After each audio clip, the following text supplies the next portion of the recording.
The storm above was unforgiving, hammering the ground with a force that blurred the line between earth and sky. Inside the tunnel, it was no better water pooled at their feet, swallowing the echoes of their footsteps. Captain Eli Ramirez moved. With purpose, flashlight slicing through the thick curtain of dust stirred up by the tremor an hour earlier. He raised a hand, signaling the others to slow down. The tunnel was old, abandoned decades ago. Tonight it felt like it had one breath left before it collapsed for good. "Watch the right wall," Eli said, voice steady despite the roar of water behind them. They had come expecting a quick inspection. What they walked into was something else entirely. Then it happened. Sharp bark carried through the damp, heavy air. The team froze. Eli turned toward the sound, his heart skipping in a way that had nothing to do with structural danger. "Did you hear that?" he asked, already knowing the answer. More barking, hoarse, rapid, like a warning or a cry. "There's no one else down here," one firefighter said. Eli's eyes narrowed. Not someone, a something.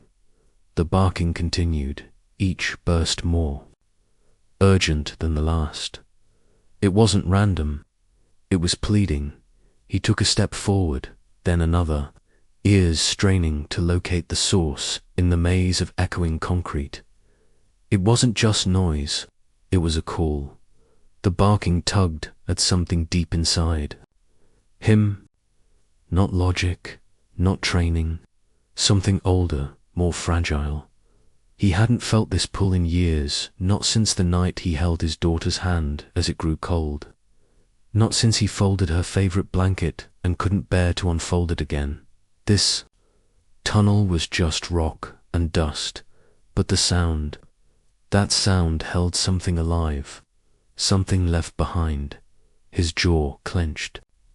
His team waited, uncertain, but he wasn't thinking about collapsed beams or unstable ceilings anymore. He was thinking about how grief could make a man no-manned, how one unexpected sound could bring all the pain roaring back. Suddenly, the walls groaned. A small aftershock shook the tunnel like a breath being held too long. A chunk of ceiling crumbled to their left. "Time's running out. Cap," a firefighter said nervously. "We should fall back." Eli didn't answer right away. He knew the risks, knew the countdown, but instinct had taken over. Something deep in his gut refused to leave. The barking hadn't stopped. Shorter now, weaker. Anyone injured would have called out, someone added. But Eli was no longer thinking in protocols.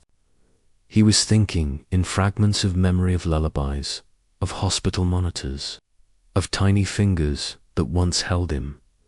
"That's not our job," another voice echoed. "There's no one left to save." Eli's flashlight hovered over a jagged hole. Near the right wall, the barking was louder now, just beyond the break in concrete. "Then why hasn't it run?" Eli muttered, more to himself than to them. They exchanged glances, unsure. But Eli didn't budge. "I'm going in, are you serious?" someone said. He didn't look back.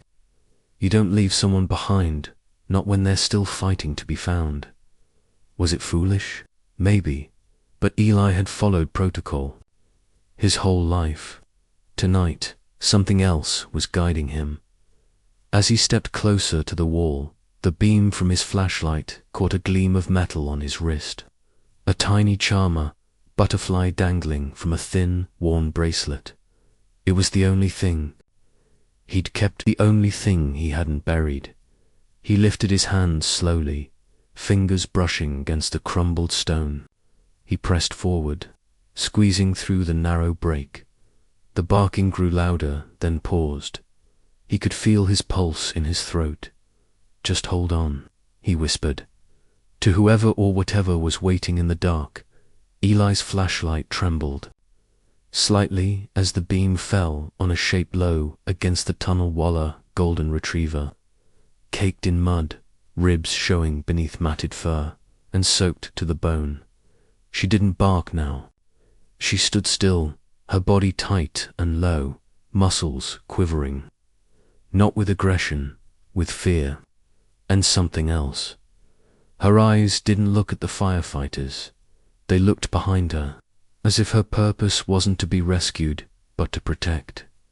"She's alive," one of the crew whispered. But Eli already knew.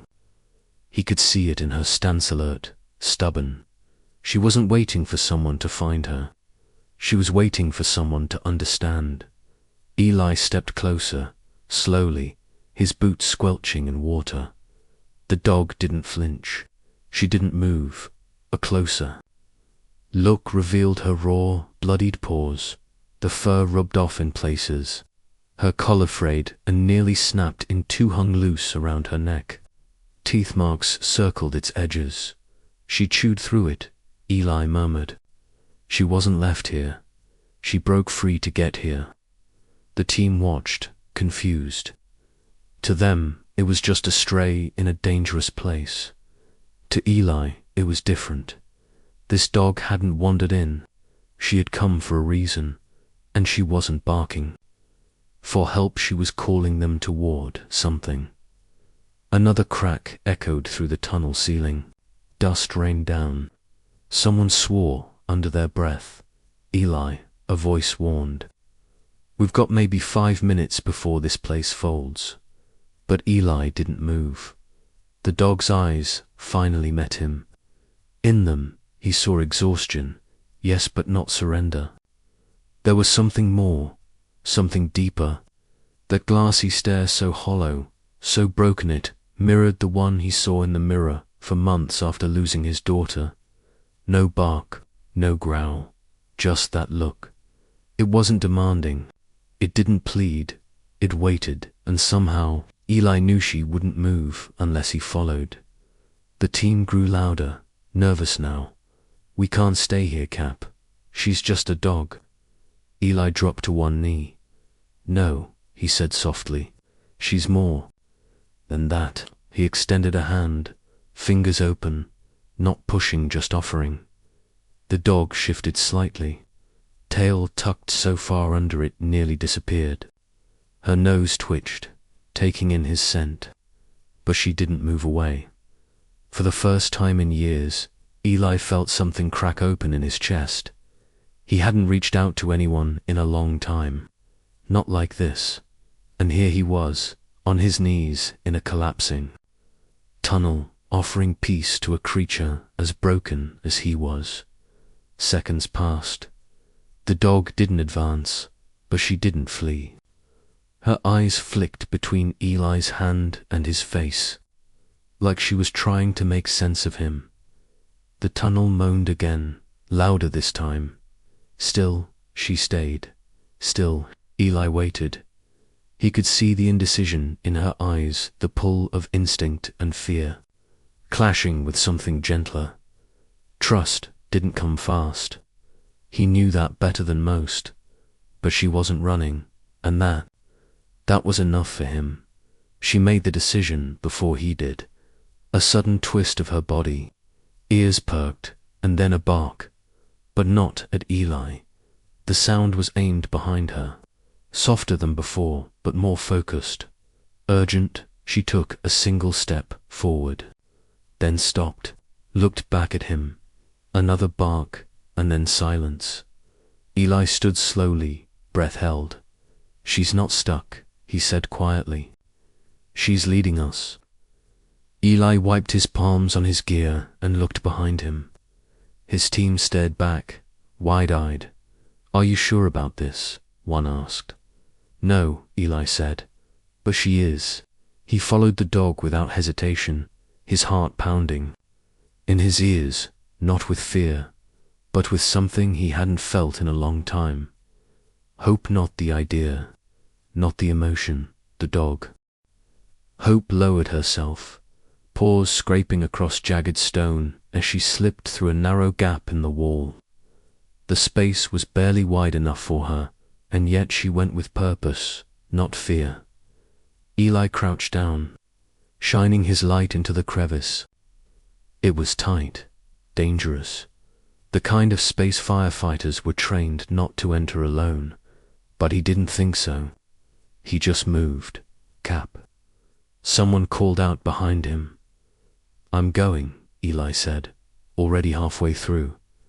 On the other side, the air grew colder. The dust thickened. Hope waited, her eyes never leaving the dark ahead. She barked once quiet, urgent. Then she moved again, and Eli followed. Heart-pounding, not from danger this time, but from the unshakable pull to trust her. The beam of Eli's flashlight cut through the shadows and landed on a shape small still, and barely visible beneath a pile of broken concrete and dust.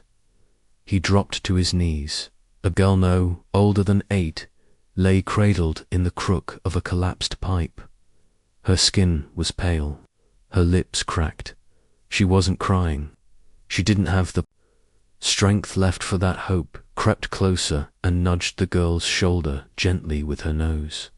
"She's been with her," Eli whispered, eyes wide. "She's been guarding her."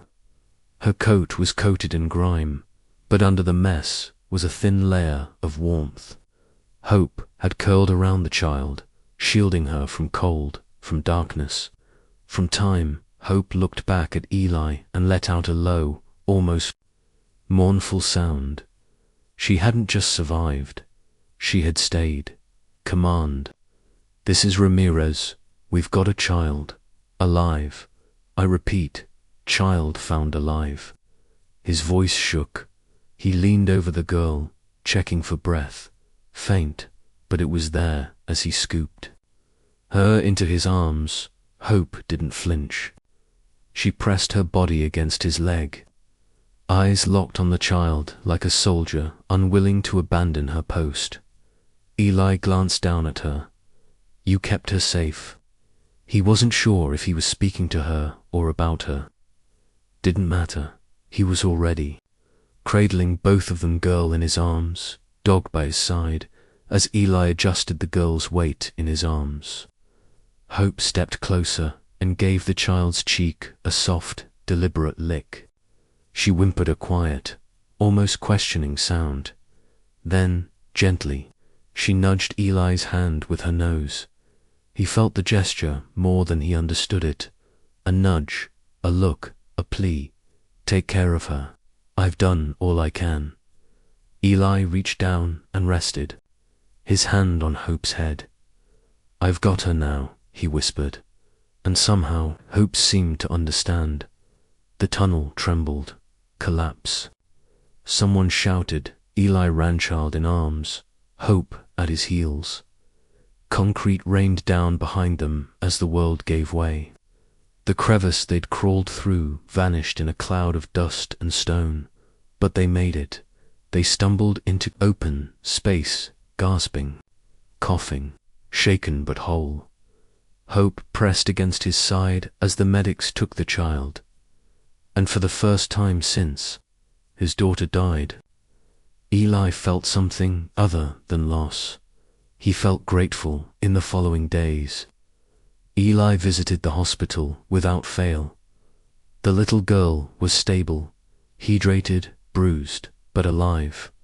Hope sat outside her room each time, tail curled around her paws, eyes fixed on the door. Nurses and staff passed by, whispering with awe, "That's the dog who found her." She stayed with her for days. She never left her. Eli didn't speak much. He'd sit quietly beside Hope, sometimes resting his hand on her back, sometimes just sitting in silence. But something in his posture was changing. The weight on his shoulders, a little lighter. The walls around his heart, not gone, but cracking. Back at the firehouse, the crew insisted on keeping her. They gave her a bath, a bed, and a name. Hope. It fit too perfectly. She tolerated the attention, the pats, They offered treats, but her eyes always scanned the room until they found Eli. Only when he sat down would she rest. She'd curl beside his boots, head on her paws, and let out a long, weary breath. "She's attached to you," someone said. Eli didn't reply, but he looked down at her, this battered creature with silent loyalty, and gave the faintest nod. So was he. Nights were hardest. Hope would jolt awake from dreams she couldn't escape, whine softly, pace until she found Eli's door, then curl outside it. Eli, too, would lie in bed, eyes open, staring at the ceiling where shadows danced. He hadn't dreamed of his daughter in months. Now he saw her everywhere, not in pain, just watching, like Hope did, as if both were asking the same thing. Are you ready to feel again? Meals were tricky. The crew would fill her bowl, coax her, and call gently. She'd sniff it, step back, but when Eli came, crouched low beside her, whispering quietly, nothing special, just presence, she'd slowly eat. It wasn't about the words, it was about trust, about being seen, about knowing someone would stay. They never talked about it, not the tunnel, not the girl, not the grief. But each day, the pain felt less sharp, each night less hollow. Hope wagged her tail more. Eli laughed once or twice. He stopped sleeping with his jacket on the chair beside the bed, just in case he needed to run, and she stopped pacing the hallway. They were never trying to fix each other, they were just there side by side, and somehow that was exactly what both of them needed. The knock was loud, firm, and followed by a voice no one recognized. "I'm here for my dog." Eli looked up from the station kitchen, heart skipping. Hope, resting quietly at his feet, tensed. Her head lifted, her ears flattened. He stood slowly, an invisible weight pressing down on his chest. "Who is it?" one of the crew asked. The man at the door repeated himself, more insistent this time. "I believe you have my dog. She answers to Lady." Hope didn't respond to the name. She didn't move toward the door. Instead, she inched back, pressing herself against Eli's leg. And just like that, the calm they'd built began to crack. The man mid-dis clean-cut, but with eyes that didn't blink, enough handed over documents. A printed vet record. A copy of a microchip registry. A photo she went missing during the last big storm, he explained smoothly. Slipped through the fence, I guess. Been looking for her ever since. Eli stared at the paperwork, but didn't read it. He was too busy watching Hope. She wasn't excited. She wasn't wagging her tail. She was staring at the man like he was a ghost, and not the kind you missed. "Her name's not Lady," Eli said quietly. The man scoffed. "Maybe you've just been calling her something else." "That dog's mine." The room felt colder, and something in Eli's gut twisted. The kind of twist that warned you something isn't right. He crouched low, patting his leg. "Come here, girl." Hope didn't move. Her body turned rigid, her head dropped, her tail tucked so far under she nearly sat on it. Eli had never seen her like this, not even in the collapsed tunnel. She began to shake, not the shiver of cold, but the tremble of remembered fear. She stepped backward, 1, 2 steps, and whimper Ed, the man stood. "She's probably just confused. Dogs are weird like that." But Eli knew what confusion looked like. This was something darker. This was recognition. Eli stood still, his knuckles white. He wanted to shout, to throw the papers back in the man's face, to protect Hope from whatever this was, no matter the cost. But he couldn't move, because the lockhold, clear and blind, was on the man's side. "You okay, Cap?" Someone whispered behind him. He didn't answer. He COULDN. Single quotes, Hope was no longer just a dog in the firehouse. She was part of him now, and the thought of handing her back to that man, of losing her, to whatever life she came from, felt like tearing out the one piece of his heart that had finally started beating again. The man took another step toward her. Hope lowered her head, ears back. Her body coiled. Then she growled, not loud, not flashy, just one steady, rising growl from deep in her chest, low and warning. The firehouse fell silent. It was the first time they'd ever heard her raise her voice for herself, and it wasn't fear that shaped the sound. It was protection. Eli didn't have to guess who she was guarding. He felt her shoulder brush his leg as she moved in front of him. Her message couldn't have been clearer.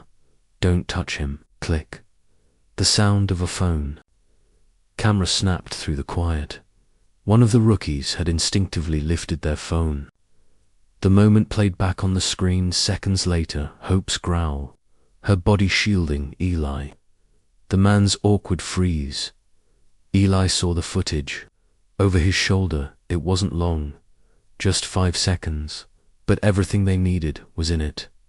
And suddenly, Eli knew they had a chance. A fighting one. By the end of the day, Eli had contacted an animal welfare attorney. The station transformed overnight. Desks filled with flyers. A whiteboard filled with timelines and medical notes. Hope's condition, her behavior, the chipped tooth, the untreated paw injury. They found an old report, one that matched a complaint from 2 years ago. Same zip code, same dog breed. She didn't run away, Eli told the advocate. She found a reason to leave. Hope lay nearby the entire time, watching him. Never far. He was used to fighting fires. Now he was fighting for her. Local news picked up the footage. Then the girl's family, the one Hope had saved, shared her story online. "She's not just a dog," the mother said, tearfully. "She's the reason our daughter's alive." Soon, the internet echoed back. Hashtags, reposts, handwritten signs left at the firehouse gate. Hashtag Hope deserves home trended within 2 days. Strangers wrote letters. Volunteers offered legal aid. Donations flooded in for the court hearing. Hope became a symbol of more than survival. She became a symbol of choosing love. The courtroom was silent as Eli stood to testify. Hope lay quietly beside him, calm but alert. "She's not the same dog you lost," the opposing attorney said. "She's someone else's now." Eli's voice was steady and it wasn't. "She didn't run away," he said. "She escaped." He looked at the judge. She wasn't just trying to survive. She was searching for someone who would treat her like she mattered. He glanced down at her. "She found me, and I didn't rescue her. She rescued me." Hope's eyes met his, not scared, not unsure, just home. The gavel struck with a firm, final thud. Hope stays with Captain Eli Ramirez. The courtroom fell into stunned silence for just a breath, and then a quiet wave of applause rose from the back row. A few supporters wiped tears. One firefighter let out a hushed cheer, quickly muffled by his sleeve. Hope didn't bark. She didn't move. She only leaned gently into Eli's leg, pressing against him like she understood. Eli's breath caught. His hand dropped to her head, trembling slightly. And he whispered, "We did it, girl." He hadn't realized until now how afraid he'd been. Not losing the case, of losing her Dot. And for the first time in years, Something inside him settled. They threw a party, of course. It wasn't fancy homemade cupcakes, a bone-shaped cake, a banner that read "Welcome Home, Hope." Someone passed out custom patches with her paw print on them.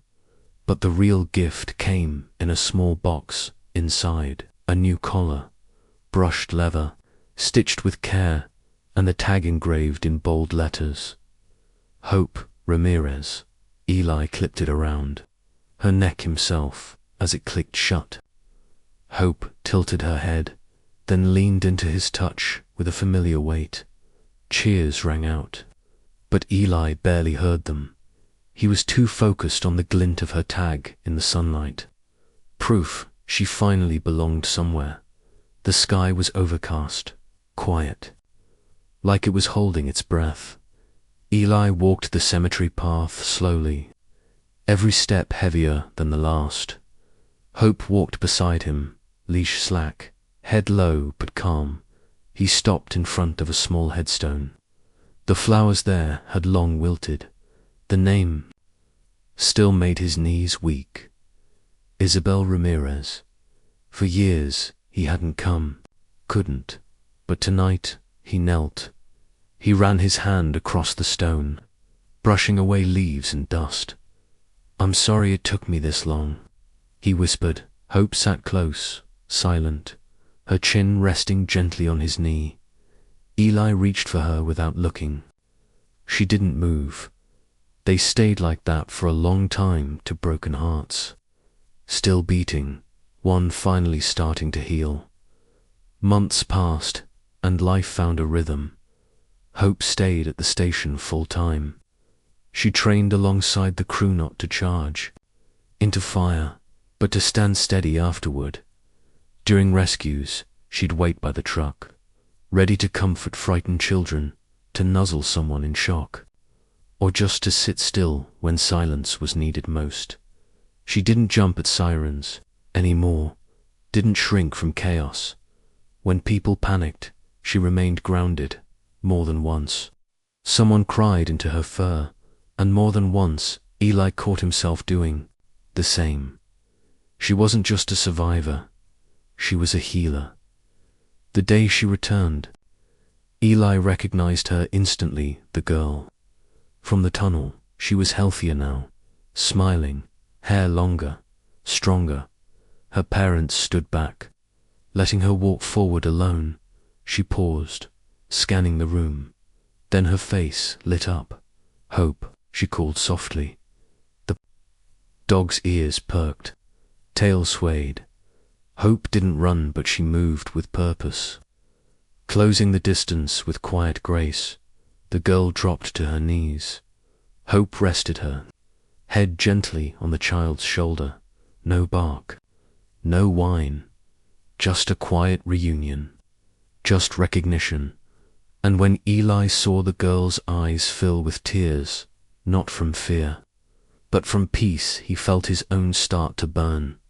This wasn't just a visit, it was a full circle closing. Later that evening, the firehouse buzzed with noise and laughter. The crew played cards, music played softly. Someone cooked too much chili.